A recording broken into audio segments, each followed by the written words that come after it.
اللهم صل على سيدنا محمد وعلى آل سيدنا محمد وأصحاب سيدنا محمد وبارك وسلم عليه. السلام علیکم ورحمۃ اللہ وبرکاتہ.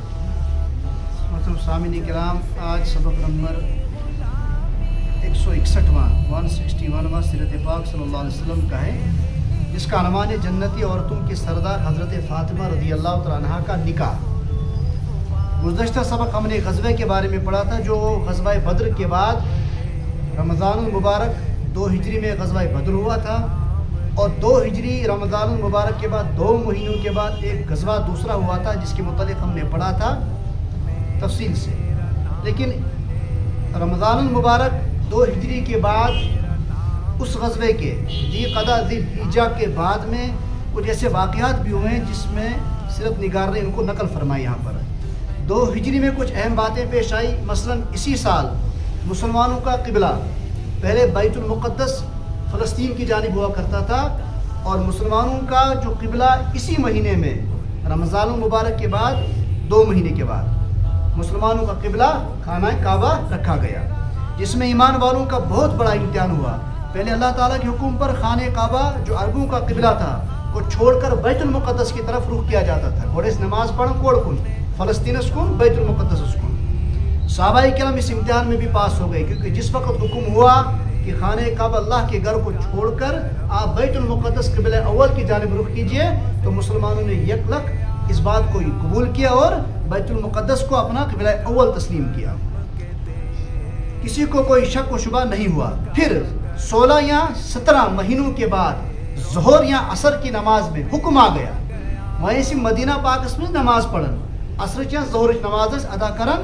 اسی وقت حکم ہوا خانہ کعبہ تمہارا قبلہ ہے، اور درمیان نمازی سب خانہ کعبہ کی طرف مڑ گئے.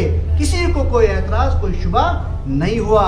مسلمان نماز پڑھ رہے تھے تو نبی رحمت صلی اللہ علیہ وسلم نے اپنا رخ کہاں کی جانب کیا؟ خانہ کعبہ کی جانب کیا. تو ایک وقت میں سب مسلمانوں نے سب صحابہ نے اپنا رخ جو ہے خانہ کعبہ کی طرف کیا، اور کسی نے کوئی اعتراض نہیں کیا، بلکہ حکم کی تعمیل. حالانکہ یہودیوں اور منافقوں نے اس چیز کو سننے کے بعد بہت شک ڈالنے کی کوشش کی. علماء کا کہنا ہے کہ اس تبدیلی سے دنیا کو یہ بتانا مقصود تھا کہ مسلمان کسی قوم، کسی ملک یا کسی رواج کو نہیں تسلیم کرتے ہیں، بلکہ وہ صرف اللہ کے حکم کا انتظار کرتے ہیں اور اللہ کے حکم کو سر تسلیم کرتے ہیں. اور بھی بہت ساری باتیں ہیں، لیکن میں یہاں پر زیادہ تر سیرت نگار لکھتے ہیں. اہمیت والا قصہ یعنی کہ جنتی عورتوں کے سردار رحمت عالم صلی اللہ علیہ وسلم کے سب سے لاڈلی بیٹی حضرت فاطمہ رضی اللہ تعالیٰ عنہا کے نکاح کا ذکر کرنا چاہتا ہوں. اس دوران بڑے واقعات ہوئے، لیکن انہوں نے اس چیز کو مینشن کیا ہے کیونکہ ہمارے معاشرے سے بہت زیادہ تعلق اس چیز کا رہتا ہے، کیونکہ ان کا نکاح قیامت تک آنے والی مومن عورتوں کے لیے ایک مثال ہے. جس وقت ان کا رشتہ حضرت علی کرم اللہ تعالیٰ عنہ وجہ سے طے ہوا گیا تھا، جس میں نہ منگنی کی کوئی رسم تھی، نہ کوئی رواج تھا، اور نہ کوئی ہنگامہ تھا. بس حضرت علی رضی اللہ تعالیٰ عنہ نے خود ادب سے درخواست کی، پیش فرمائی. رحمت عالم صلی اللہ علیہ وسلم نے آسمانی وحی کے حکم پر حضرت علی کی درخواست کو قبول فرمایا. پھر حضرت علی ڈرنے لگے کہ نہ میرے پاس مہر میں دینے کے لیے کچھ ہے، نہ میرے پاس دعوت ولیمہ کے لیے کچھ ہے، نہ میرے پاس رہنے کی کوئی جگہ ہے. انہی سوچوں میں ڈوبے ہوئے تھے کہ رحمت عالم صلی اللہ علیہ وسلم نے فرمایا مہر میں دینے کے لیے کچھ ہے. حضرت علی نے کہا، عرض کیا کچھ نہیں ہے. آپ صلی اللہ علیہ وسلم نے فرمایا وہ بدر میں ملنے والی زرع کا کیا ہوا؟ کیونکہ جنگ بدر کے بعد جو مال غنیمت مسلمانوں نے حاصل کیا تھا اس میں کوئی چیز تھی زرع جو حضرت علی رضی اللہ تعالیٰ عنہ کو ملی تھی. تو رحمت عالم صلی اللہ علیہ وسلم نے فرمایا کہ اس کا کیا ہوا، کیا وہ ابھی آپ کے پاس موجود ہے؟ تو حضرت علی نے فرمایا جی وہ موجود ہے. عرض کیا وہ تو ہے؟ فرمایا وہی بھیج دو. میں فرمایا نبی صلی اللہ علیہ وسلم کہ سوئی سن چکے نہیں ستا وہ بھیج دو. حضرت عثمان غنی رضی اللہ تعالیٰ عنہ نے وہ 480 درہموں میں خرید لی. پھر اسی میں کپڑے بنے، خوشبو آئی، مہر بھی اسی قیمت میں ادا ہو گیا، اور شاید دعوت ولیمہ بھی اسی قیمت میں ادا ہوا، جس کا کتابوں میں ذکر نہیں ملتا. رہنے کے لیے کرایہ کا ایک مکان لیا. بعد میں حضرت فاطمہ اور حضرت علی کرم اللہ تعالیٰ وجہ نے آپس میں مشورہ کرتے ہوئے بھی کہا کہ اگر ہم حضرت حارثہ رضی اللہ تعالیٰ عنہ سے کوئی مکان لے لیتے. انہیں اس بات کا کسی طرح علم ہو گیا تم مشور کرن کانس تی ایسن کت بات کرن. اس نے وہ بات حضرت حارث رضی اللہ تعالیٰ عنہ کو بتا دی اور ان کو علم ہوا کہ حضرت علی مکان لینا چاہتے ہیں. تو وہ دوڑے ہوئے رحمت عالم صلی اللہ علیہ وسلم کے پاس پہنچے. کون؟ حضرت حارث رضی اللہ تعالیٰ عنہ کہ دوڑے ہوئے آپ کے پاس پہنچے اور عرض کیا اے اللہ کے رسول صلی اللہ علیہ وسلم میرا مکان قبول کیجیے.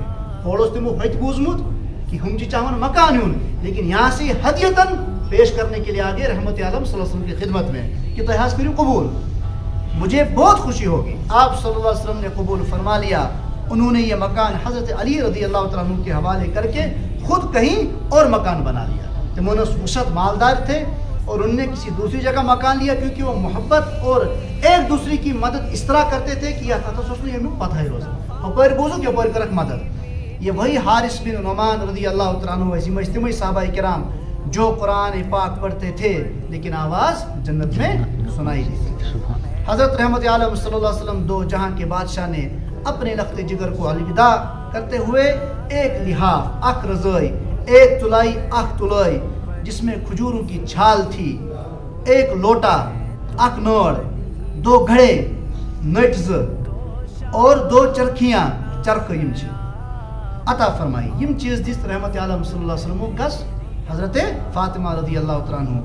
یہ تھی جنتی عورتوں کی سردار، نبیوں کے نبی رحمت عالم صلی اللہ علیہ وسلم کی صاحبزادی کی شادی. افسوس کبھی ہمیں بھی ایسی شادی کا شوق پیدا ہو جاتا، استقرار اس کا خاندرہ ہمیں بھی شوق ہو جاتا. اور یہ سامان بھی چونکہ یہ سامان دیت کہتے ہیں پہلے لفظ زبان میں داج منو، یہ سامان بھی اس لیے دیا چونکہ حضرت علی رضی اللہ تعالیٰ عنہ کی پرورش میں تھے. کس کی پرورش میں تھے؟